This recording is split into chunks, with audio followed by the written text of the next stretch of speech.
Om Swastiastu. Nama saya Putu Putrian Pratnyani Asa, absen 19 dari kelas 10C Farmasi. Di sini saya akan menjelaskan ulang materi agama Hindu bab catur warna yang telah saya pelajari. Mari kita bahas pengertiannya terlebih dahulu. Kata catur warna dalam ajaran agama Hindu berasal dari bahasa Sanskerta, dari kata catur dan warna. Kata catur berarti 4, kata warna berasal dari akar kata wri yang berarti pilihan atau memilih lapangan kerja. Dengan demikian, catur warna berarti 4 pilihan bagi setiap orang terhadap profesi yang cocok untuk pribadinya masing-masing, atau 4 pengelompokan masyarakat dalam tata kemasyarakatan agama Hindu yang ditentukan berdasarkan profesinya. Catur warna membagi masyarakat Hindu menjadi 4 kelompok profesi secara paralel horizontal.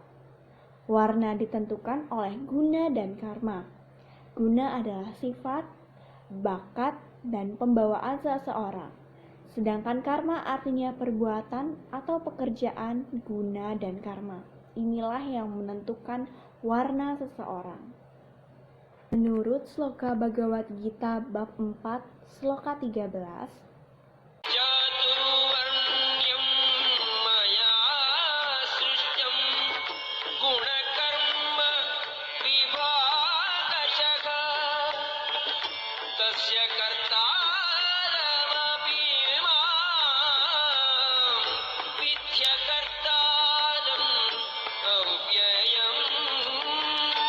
yang artinya, catur warna aku ciptakan menurut pembagian dari guna dan karma, sifat dan pekerjaan.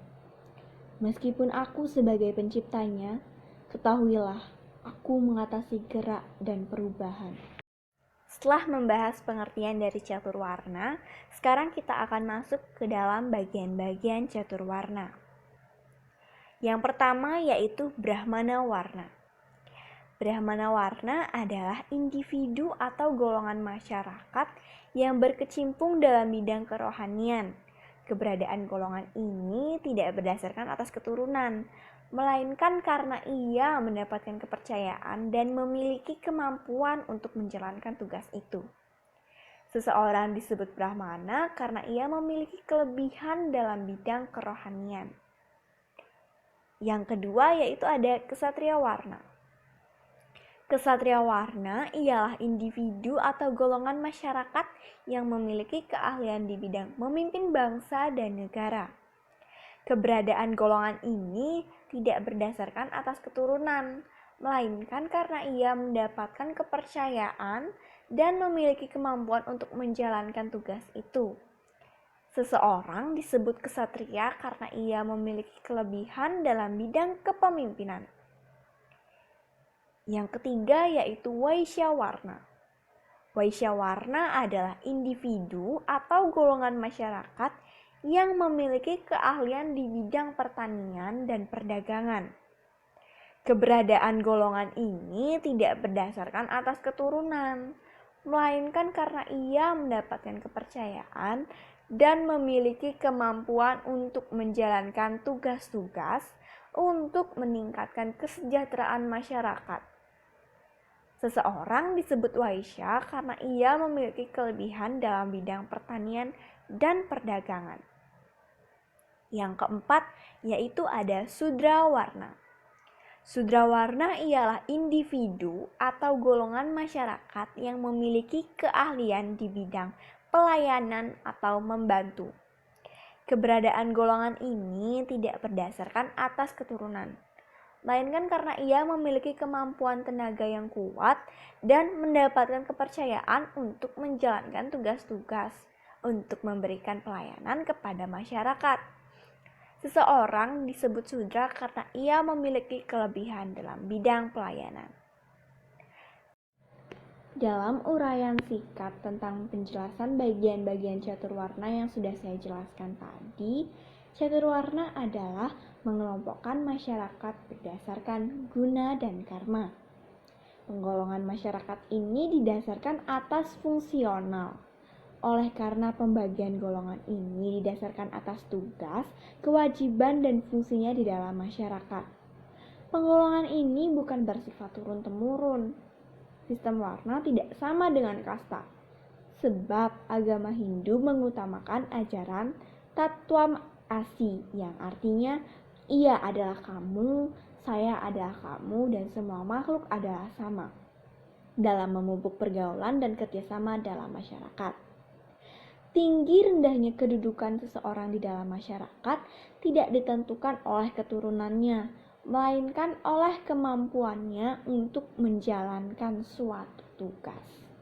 Seperti yang terkandung dalam Sloka Bhagavad Gita bab 18, Sloka 41. Brahmana Kshatriya Visham Shudranam Tya Parantapa Karmani Pravibhaktani Swabhava Prabhavai Gunai, yang artinya, oh Arjuna, tugas-tugas adalah terbagi menurut sifat dan watak kelahirannya, sebagai halnya Brahmana, Ksatria, Waisya, dan juga Sudra. Setelah membahas pengertian dan bagian-bagian dari catur warna, selanjutnya kita akan membahas kewajiban dari masing-masing warna. Disebutkan dalam Sarasmuscaya Sloka 63, yaitu Nyanu ulah pasedaranan sang catur warna Arjawa si duga-duga benar Arsania tan narsania ngaraning atma suka para tan arimbawa rilaraning len yawak mamuhara suka rewakin yatika narsania ngarania gadining tan mangkana anersansya ngaranika dama tumangguhana awaknya indriyaning graha homerta inarya nanantang parwatipat pasedaranan sang caturwarna ling berada manu, yang artinya inilah perilaku keempat golongan yang patut dilaksanakan: Arjawa, jujur, dan terus terang. Andrasangya artinya tidak andrasangya. Andrasangya maksudnya mementingkan diri sendiri, tidak menghiraukan kesusahan orang lain, hanya mementingkan segala yang menimbulkan kesenangan bagi dirinya. Itulah disebut andrasangya. Tingkah laku yang tidak demikian andrasangya namanya. Dhamma artinya dapat menasehati diri sendiri. Indriya nigraha mengekang hawa nafsu. Keempat perilaku itulah yang harus dibiasakan oleh sang caturwarna. Demikian sabda Batara Manu. Pertama yaitu kewajiban Brahmana. Istilah Brahmana berasal dari bahasa Sanskerta dari urat kata BRH artinya tumbuh.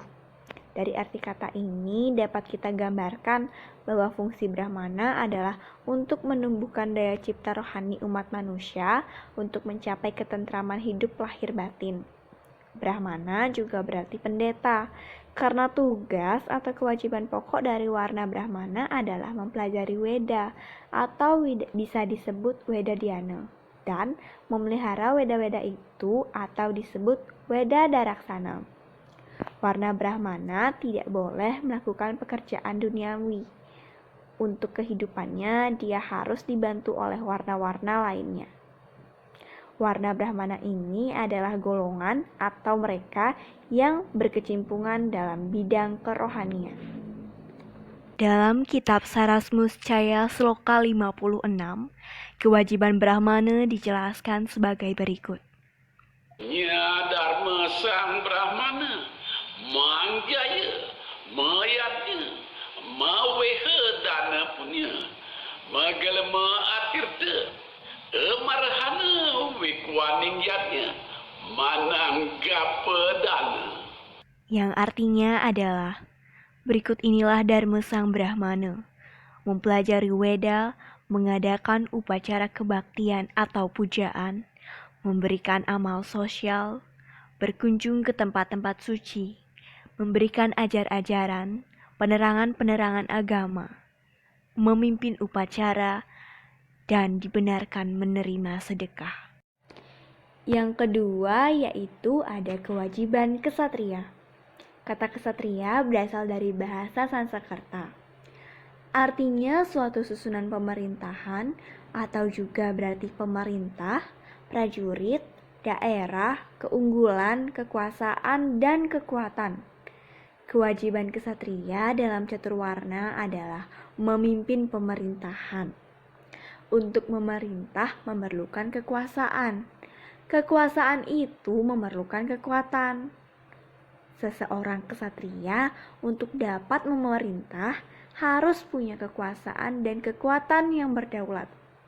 Kekuatan dalam hal ini bukan saja kekuatan fisik, tapi yang lebih utama adalah kekuatan rohani yang berupa kekuatan iman, kekuatan pikiran atau inteligensia, dan semangat yang tinggi. Dalam Bhagavad Gita bab 18 sloka 43 menguraikan sebagai berikut.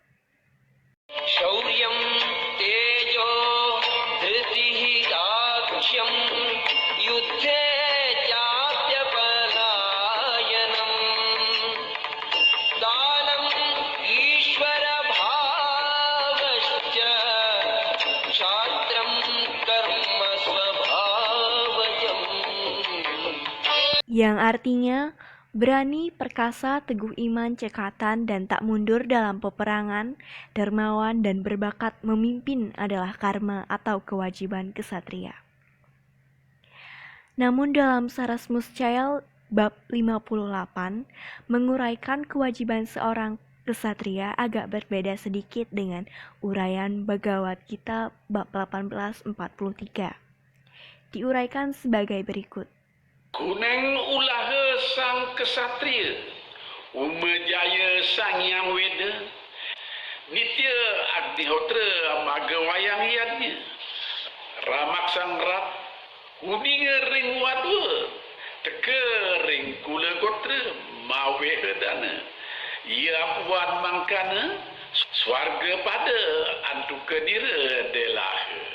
Yang artinya, maka yang dilakukan oleh sang kesatria harus mempelajari Weda, senantiasa melakukan korban api suci, mengadakan upacara kebaktian menjaga keamanan negara, mengenal bahwanya sampai sanak keluarga dan kaum kerabatnya, memberikan sedekah. Jika ia berbuat demikian, tingkatan alam surga akan diperolehnya kelak.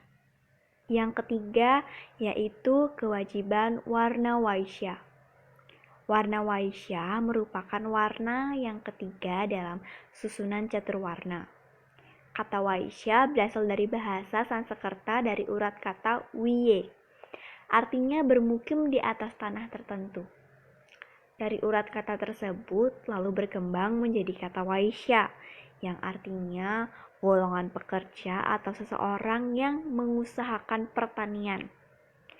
Kewajiban warna waisya cukup jelas, yaitu berperan dalam mewujudkan kemakmuran ekonomi. Tugas-tugas mereka terutama mengusahakan pertanian, peternakan, dan perdagangan.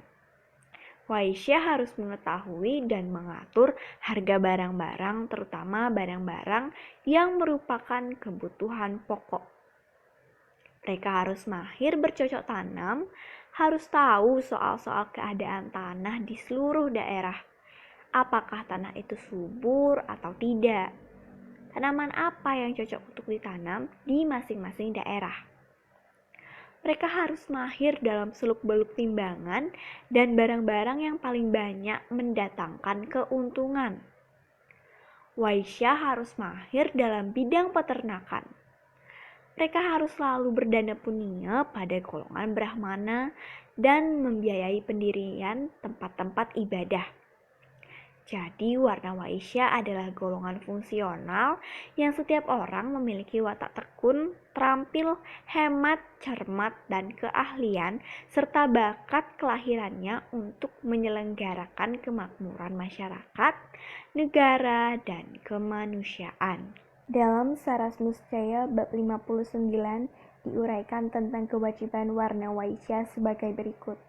Ihan ulah sang Waisya, mangjaya sira ring sang Brahmana, risang kesatria, kuneng muam mawehe dana ritekaning dana kala, ring suba diwasa, dum-dumana nira tekaswahing mewaras raya risira.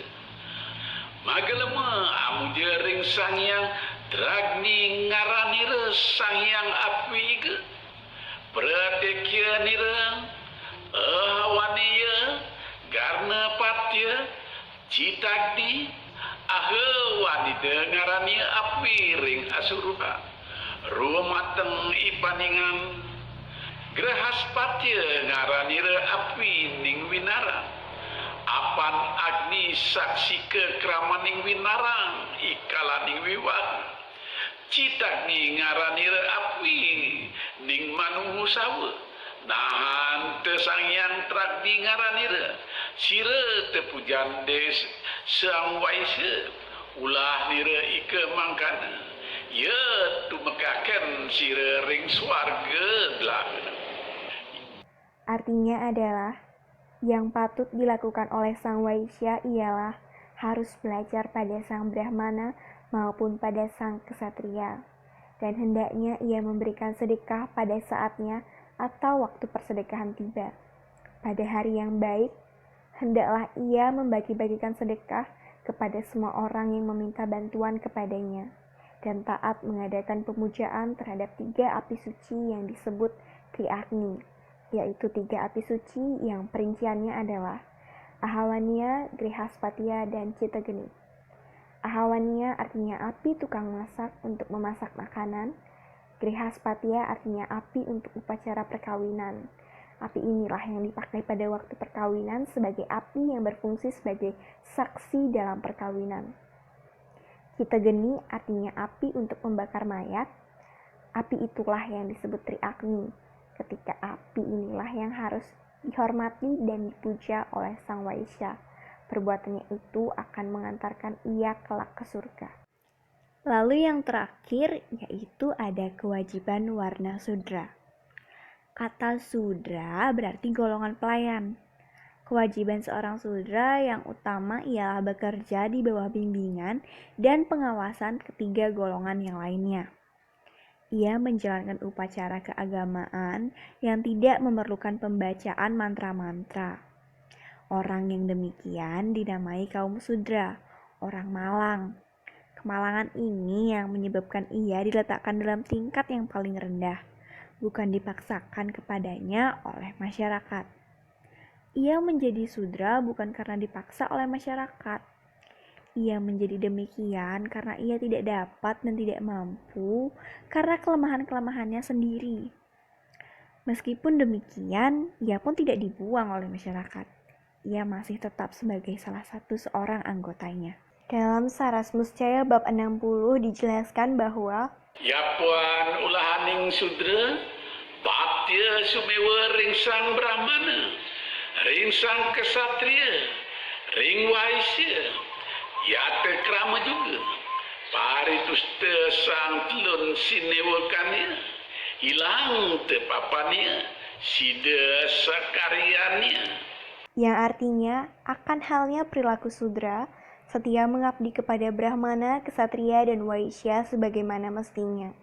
Apabila puaslah ketiga golongan yang dilayani olehnya, maka terhapuslah dosanya dan berhasil segalanya. Setelah membahas pengertian, bagian-bagian, dan kewajiban dari masing-masing warna, sekarang kita sampai kepada pembahasan terakhir, yaitu caturwarna dan profesionalisme. Ajaran caturwarna ini sesungguhnya filosofi profesionalisme menurut Hindu. Tetapi ajaran yang sangat mulia dan luhur ini dikotori oleh bintik-bintik hitam sejarah masa lampau yang menjungkir balikan secara total ajaran caturwarna itu menjadi kasta. Hal ini membuat terpuruknya citra Hindu di mata masyarakat luas. Caturwarna itu adalah 4 profesi yang diciptakan oleh Tuhan. Di dunia ini, yang kekal abadi adalah Tuhan. Semua ciptaannya dapat berubah-ubah atau mengalami penyempurnaan sesuai dengan tuntutan zaman. Menurut ajaran Hindu, zaman itu akan berubah-ubah. Setiap perubahan membawa ciri-ciri tertentu. Satu hari Brahman dibagi menjadi 14 masa. Setiap masa dibagi menjadi 4 zaman. Keempat zaman itu adalah Garta Yuga, Treta Yuga, Dwapara Yuga, dan Kali Yuga. Ciri-ciri tiap yuga ini dijelaskan dalam Manawa Dharma Sastra bab 1, sloka 85 dan 86. Perbedaan setiap zaman inilah yang menyebabkan perbedaan pendekanan profesi atau warna yang dibutuhkan. Pada zaman Kerta, manusia berumur panjang dan penuh dengan kebajikan. Maka yang paling utama adalah melakukan tapa, brata, dan samadhi. Pada zaman ini, profesi atau warna Brahmana lah yang paling dibutuhkan. Karena warna Brahmana yang paling dibutuhkan, maka wajarlah secara sosiologis warna Brahmana yang dianggap paling utama.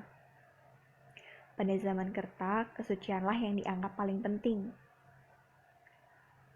Pada zaman Treta, kesaktian atau kepintaran yang dianggap paling penting. Pada zaman ini, orang memuja-muja kemampuan atau bisa disebut kesaktian. Zaman Treta, profesi ksatria menjadi paling menonjol. Karena itu, warna ksatria lah yang dianggap paling utama. Pada zaman Dwapara, yatnya yang dianggap paling utama. Upacara yatnya yang besar akan menghabiskan dana yang besar. Karena itu, warna Waisya lah yang dianggap paling utama. Pada zaman Kali, yang dianggap paling utama adalah pemberian harta benda. Sumber harta benda adalah warna Waisya dan Sudra. Karena itu, warna Waisya dan Sudra lah yang dianggap paling menonjol.